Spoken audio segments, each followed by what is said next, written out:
Guys, there you have it. He launched his first company, made some money, made $500,000 here, lost 300 grand, now built an agency, launched 5 years ago. The agency processed 75 million bucks of ad dollars last year across 120 clients. He kept on average 7% of that. 5 to 7% of that. So caught, about 5 million bucks of revenue last year, team of 30 on the agency. And then they said, you know what, let's start building software. They got 5 full-timers building software right now. They've convinced agency customers to already start contractually paying for that. It's already at about a 1.2 million run rate. It's called birdseye.io, BIRDSI.io.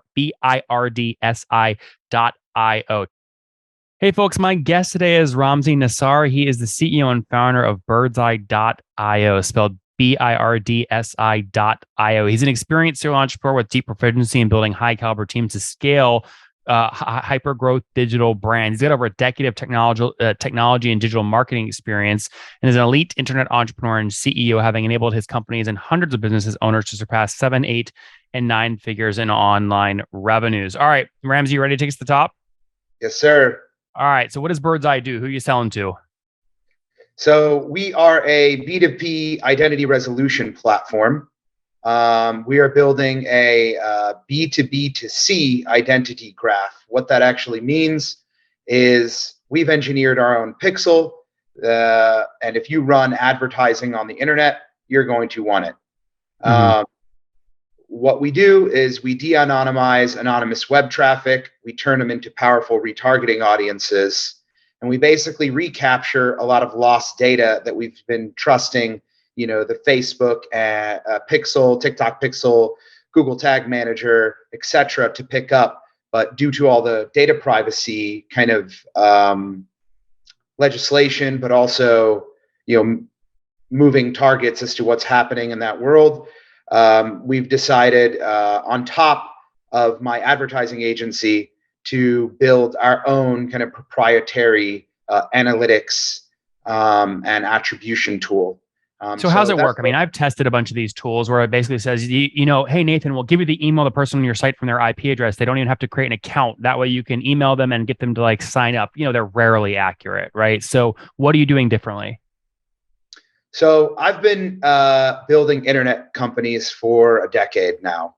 I have a couple of exits under my belt, and there's always a commonality, right? Big data. If you have data, you are in a better and more advantageous position. So we've been testing this product over the past year and a half. We're still kind of in its early stages. It's not even open to the public. What we're doing, differently is we're building a fingerprinting technology. So it's a little bit more complex than just an IP address. There are more things that we gather upon the website login or visit. Like what? Mobile ad identifiers, hashed emails, IP address, device information, screen size resolution, audio fingerprint, visual fingerprint. So basically, the browser omits a signal anytime it interacts with a device, and vice versa. And what we've been able to do is have multiple factors in addition to IP address, which can kind of corroborate who that person is. And in the background, we have a lot of these data feeds, essentially, alongside open web information that exists. And we're stitching together who that visitor is. So for the professional side of things, we are sharing, the PII, if you will, the personally identifiable information.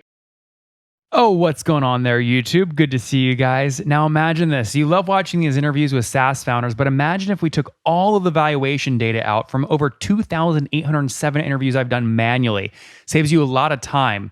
Well, we've done this. We've built it into the beautiful interface inside of FounderPath.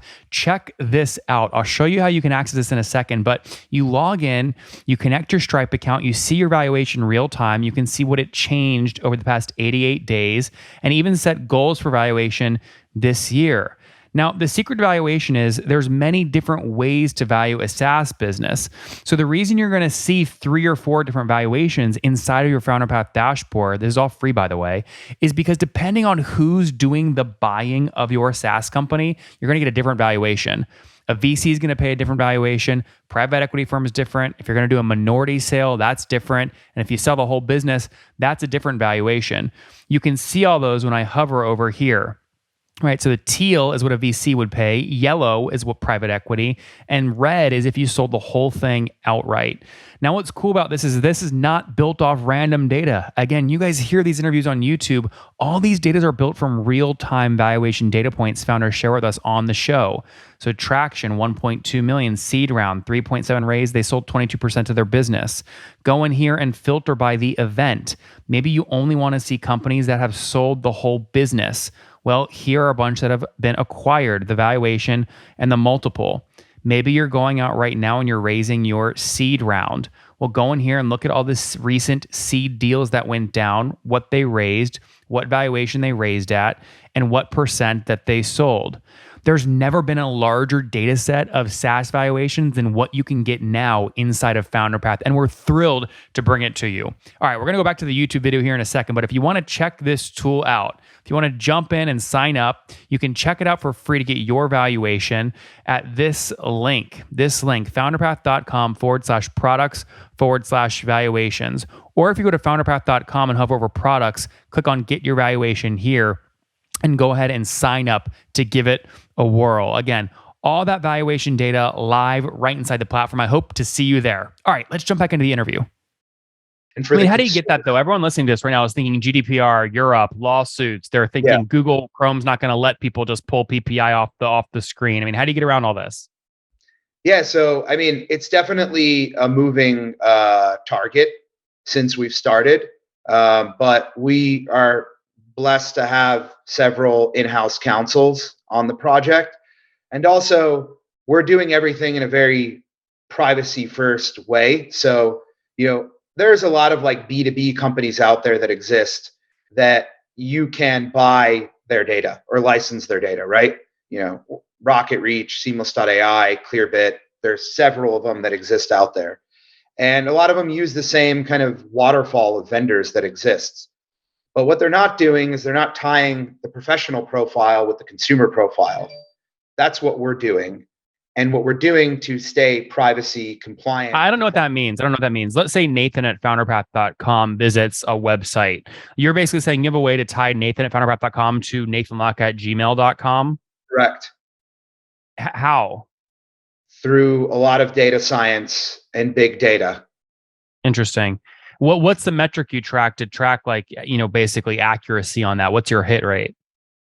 Right now we're averaging at around 50%. Give or take, of de-anonymized traffic. But for the consumers, we are not giving you their email addresses. What we're doing is we're encrypting it, and we're allowing you to upload those back into the ad networks to have more powerful targetable audiences. More effective lookalike audiences, which should drop your cost per click, increase conversions, etc. Right. So custom audiences, which then you build lookalikes off of. And the cool thing is we're also tying analytics and attribution behind that. So it's kind of the perfect marriage of who's on the website and then their click journey as they enter the website, leave the website, come back a month later, and ultimately tracking what got them to convert. Yeah. Very interesting. I think what's interesting about this story is more about how you're approaching this versus what it actually is today. So you have successful exits. We'll dive into those in a second. But it sounds like you really are building this out of your agency. Talk to me about the agency. When did it launch? Yeah, we started the agency about 5 years ago. It's called Dough Media. DOUGH? DOE. So it stands for Data Over Ego. Nice. And we're really just a world-class, full funnel, direct response advertising agency. We've spent well over $150 million. That's all time managed through the platform. Yeah. And in 2020, I guess 2022 or 2023, we surpassed just over $75 million just in that year. So that statistic isn't even updated. So last year you did $75 million in ad spend management through the platform. Right, and we generated around 600 million, excluding our newest and largest client, Alibaba. And how do you price your fee? Is it based a percent up to 75 million? Exactly. We just take a percent or a fixed retainer, whichever is greater, essentially. Interesting. So what did that percentage generally average out to on the 75 million? 3-4%? On average, it's like 7 to 8%, Okay. So what is that? You guys did about 5.5, 6 million in revenue last year? give or take. Yeah. Yeah, that's pretty good. Okay. And how many folks were on the team? Right now, we're at about 30 people in the Okay. States. Is that good agency revenue per employee? I just don't know. From what we've seen and what we've mapped that exists out there, yeah, we're operating at about a 55% margin. What is that though? 5 million divided by 30 employees. It's like, what is it? $166,000 in revenue per employee for an agency. It feels pretty healthy. Give or take, yeah. Yep. Yeah. Yeah. Interesting. Okay. So you launched the agency, you said 5 years ago, I'm guessing 2018. Yep, right around then. And now we're over 120 partners worldwide. We What work does that with mean? Oh, customers. clients. Yeah, Yeah. we like to call them partners because they truly are. We have little engagement commitments. We have 90-day engagements, and then it's month to month. So we're boasting about an 85% retention rate since Yep. our inception. So we really do a lot of quality work, and that's because I started this from a necessity perspective as an entrepreneur, building technology and direct to consumer businesses. Like I was the actual one that was, looking at the EBITDA, looking at the P&L every day, in the warehouse with the teams. And I feel like there's a lot of, agencies out there that don't have that hands-on experience, and are more just like media buyers. So we like to take kind of that full approach to working with brands. And I would say the majority of our portfolio is direct to consumer. So we work with a lot of Shopify stores, BigCommerce, Magento, etc. But Well, that all makes sense. Walk me through. I want to understand though, when was the moment for you where you said it's worth investing soft resources to start building Bird's Eye? And how did you do that? Did you hire full-time engineers just for that, or did you pull people out of the agency? 2 years ago, about 2 years ago, like today, pretty much this week, we had heard that iOS 14 was coming out. There was like murmurs going on at Meta. As a Meta preferred business partner, we work pretty hands on with them, and we knew that the efficacy of campaigns was going to drop, not just for us, right? Everyone. It was going to get harder. And So then, what do you do? Do you hire engineers though, external, or you move them over from the agency? so we don't have engineers at the agency, like Okay. hardcore engineers. So my background's in technology. I built another company called swagify.com. It's a 120,000 square foot facility in Houston, Texas. It's a print on demand platform.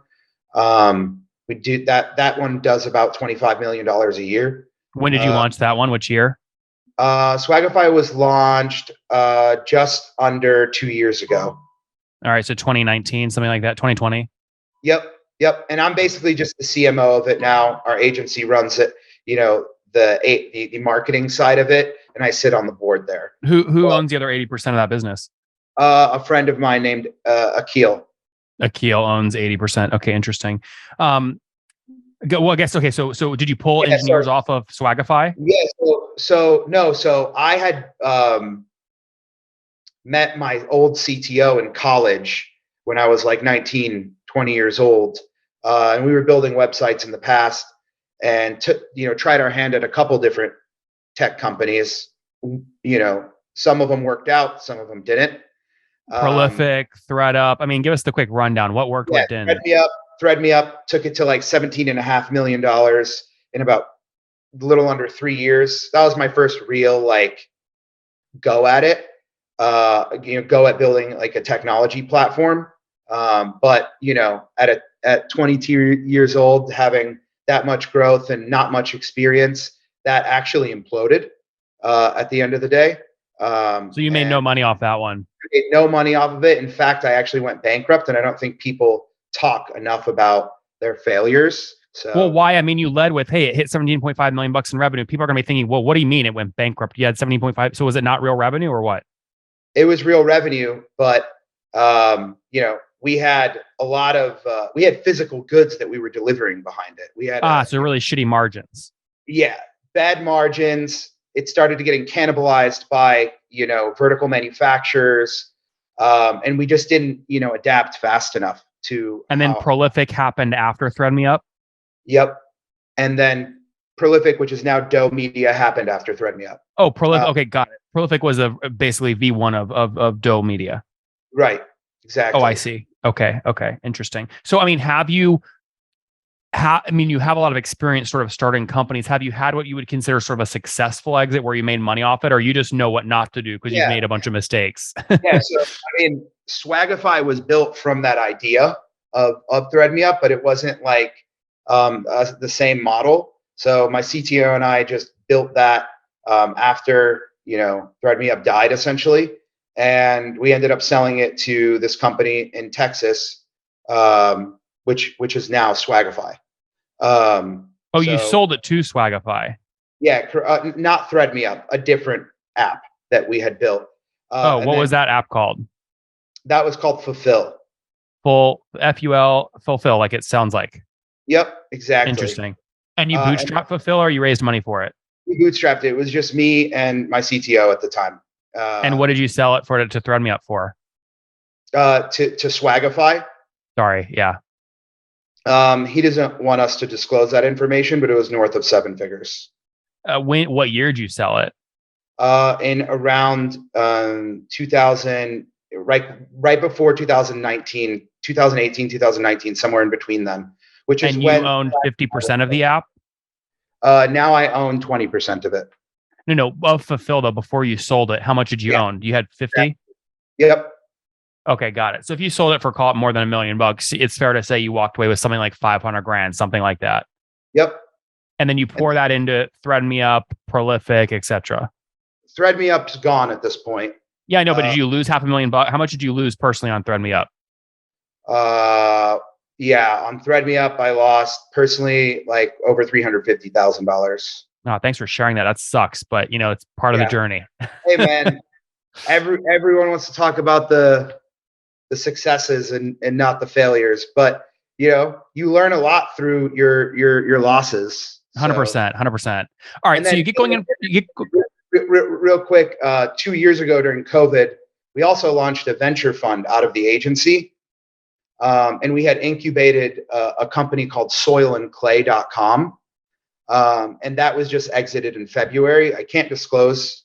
They don't allow me to disclose how much that was, but it was a healthy exit. Mm-hmm. How much did you, was that 100% owned by the agency? Yeah, the agency, and my partners at the agency. So yeah. And that was soilandclay.com? Yep. It's now called yarden.com. Yarden. Okay. Yeah, it was basically a direct-to-consumer greenhouse during the height of the pandemic. Well, that's very good timing. Yeah, that was the company called Dela acquired Yarden, right? No, a company called Indrio Brands acquired Soil. Okay, interesting. Okay, very cool. Did you you get rich off that, or no? It's sort of an acqui-hire. I made money. I wouldn't say I got rich with it, but it helped me fuel further ideas.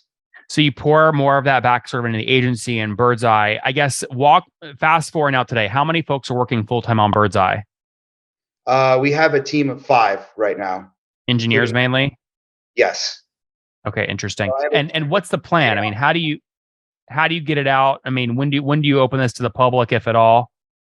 So we've been incubating it from within the agency, meaning we're kind of testing it on our agency brands to make sure before we open it up that we're comfortable with it, essentially. So, if you do the math, our average ticket is anywhere from $500 to $1,000 a month. We have over 100 clients at the agency. So the MRR is kind of there already to build the platform. Yeah, I mean, they're not paying for the I mean, you're basically saying right now our agency margins are 50%. Adding in this new layer of technology, maybe we can juice those to 60 or 70% and make more money. Yeah, it is a separate entity, and basically our trajectory there is 3 million after it's fully built, which is in about 4 to 6 months. In that first year after it's built, 8 million year 2, and then 20-ish million year 3 and beyond. What does that mean? 3 million in year 1. How many agency customers does that mean you have buying Birdseye? That would be beyond the agency, but that would be pretty much what we have is about 80 agency clients ready to use it. We have it installed on about 18. It's a very high sell-through rate. I mean, you're effectively saying you think 80 out of 120 customers you're going to be able to cross-sell from your agency into the SaaS product. Yeah, they've already committed to it. We're just, signed contracts, they've paid. Yep. They've prepaid the software fee on Birdseye, not prepaid the agency dollars. Correct. Okay, so what are you charging for prepayments on Birdseye?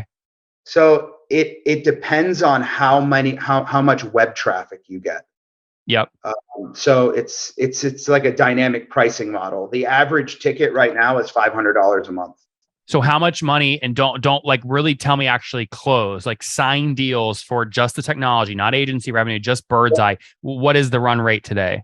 Around 1.2 million. Okay, interesting. Across how many folks have signed? Let me open it up. It's probably what?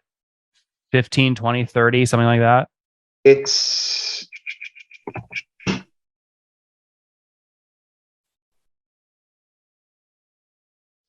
I'm looking at the spreadsheet right now. I'm opening it. I don't want to say anything false. No, I mean, I want other people to learn the strategy who are running an agency. I mean, so what do you tell these people? You say it's not live yet. It's going to be live in a couple months. We want you to prepay 30 grand right now, and they wire the money and sign the contract. We're not doing it in annuals. We're doing it in monthly. So, they can delete, they can deinstall it essentially and leave if they want. But what it's helping us do is lower their customer acquisition cost and get more data from their already existing advertising spend. So how many are signed up? There's 80 right now. 80. So there's 80 agency customers that are already paying monthly fees for Birdseye. Yep. Okay. So what did you mean earlier when you said you haven't launched it yet? I mean, it sounds like you have real revenue over there. Yeah. I mean, we've launched it in a closed environment, I should say. Yeah. I mean, 80 customers paying on average 1,250 per month gets you to that 1.2 million run rate. Yep. And some of them are smaller at like 500. Some of them are bigger. We have some clients that have, 5 million UVs a month on their website. So they pay a lot more than that. But we're really honestly still ironing out like the cost model to service that. And what's the cap table at Birdseye look like? Does the agency own like 80% of it and then like you own the other 20%, or how do you structure it? We have myself and my 2 agency partners are owners in it. We have a private equity fund who we work with in our venture fund that owns a few percent of it.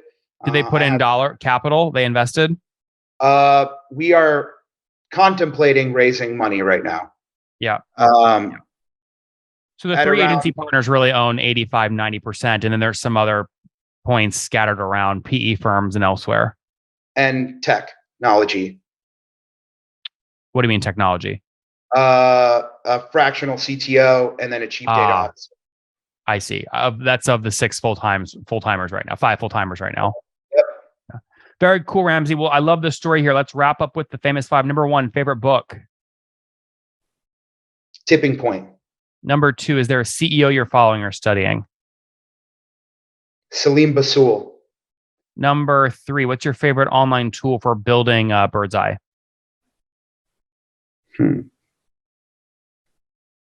GitHub. Number 4, how many hours of sleep do you get every night? That's a moving target. Man, I don't know, 5 to 7. That's not terrible. What's your situation? Married, single, kids? Single. No kids. How old are you? No kids. 32. Last question. Something you wish you knew when you were 20. You don't need to have all the answers. Losing is not losing. It's lessons learned. Build on top of it and adapt. Guys, there you have it. He launched his first company, made some money, made $500,000 here, lost 300 grand, now built an agency, launched 5 years ago. The agency processed 75 million bucks of ad dollars last year across 120 clients. He kept on average 7% of that. 5 to 7% of that. So caught, about 5 million bucks of revenue last year, team of 30 on the agency. And then they said, you know what, let's start building software. They got 5 full-timers building software right now. They've convinced agency customers to already start contractually paying for that. It's already at about a 1.2 million run rate. It's called birdseye.io, BIRDSI.io. Check it out, Ramsey. Thanks for taking us to the top. Thanks. Appreciate it, man. One more thing before you go. We have a brand new show every Thursday at 1 p.m. Central. It's called Shark Tank for SaaS. We call it Deal or Bust. One founder comes on, 3 hungry buyers, they try and do a deal live, and the founder shares back-end dashboards, their expenses, their revenue, ARPU, CAC, LTV, you name it, they share it. And the buyers try and make a deal live. It is fun to watch every Thursday, 1 p.m. Central. Additionally, remember, these recorded founder interviews go live. We release them here on YouTube every day at 2 p.m. Central. To make sure you don't miss any of that, make sure you click the subscribe button below here on YouTube, the big red button, and then click the little bell notification to make sure you get notifications when we do go live. I wouldn't want you to miss breaking news in the SaaS world, whether it's an acquisition, a big fundraise, a big sale, a big profitability statement, or something else. I don't want you to miss it. Additionally, if you want to take this conversation deeper and further, we have by far the largest private Slack community for B2B SaaS founders. You want to get in there. We've probably talked about your tool if you're running a company or your firm if you're investing. You can go in there and quickly search and see what people are saying. Sign up for that at nathanlatka.com/Slack. In the meantime, I'm hanging out with you here on YouTube. I'll be in the comments for the next 30 minutes. Feel free to let me know what you thought about this episode. And if you enjoyed it, click the thumbs up. We get a lot of haters that are mad at how aggressive I am on these shows, but I do it so that we can all learn. We have to counter those people. We got to push them away. Click the thumbs up below to counter them and know that I appreciate your guys' support. All right, I'll be in the comments. See ya.